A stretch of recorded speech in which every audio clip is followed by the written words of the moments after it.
our regulations contemplate the existence of stablecoins and require that they either be FDIC insured or more than 100% asset-backed by hard assets. And we also know that there are accounting firms already in existence that can monitor the asset-backed requirements in real time, like every 5 minutes.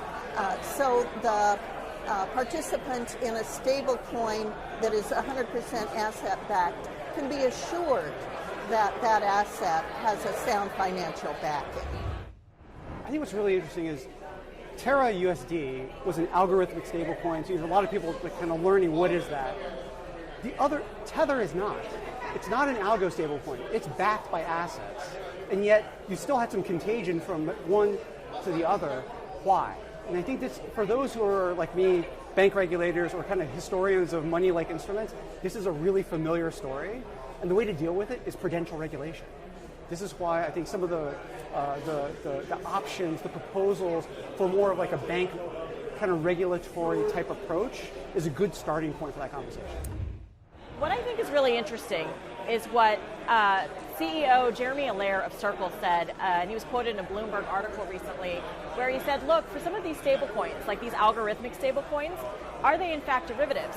I think this is really interesting because if they are in fact derivatives, the last time we had, $40 billion, something blow up like this in the financial crisis, risky, opaque, complex financial products, Congress came up with a solution for that, and that was with Dodd-Frank. And there is a whole framework right now under Title VII for the regulation of derivatives. There's requirements for registration of swap dealers, capital, margin, business conduct, disclosures, compliance, risk management. I think that's something that'll be really interesting to explore. I look forward to hearing what people think when you're not talking about payment stablecoins and you're looking at some of these trading stablecoins. What I think is really important about making sure that we're looking at banking regulation, so for example, there are some products out there that are banking products, right? The President's Working Group report talked about payment stablecoins and what might be appropriate for that. There's stored value regulation at the state level in the United States. And then obviously we have markets regulation for stablecoins that might be derivatives, stablecoins that have like security underliers and would be securities regulated by the SEC.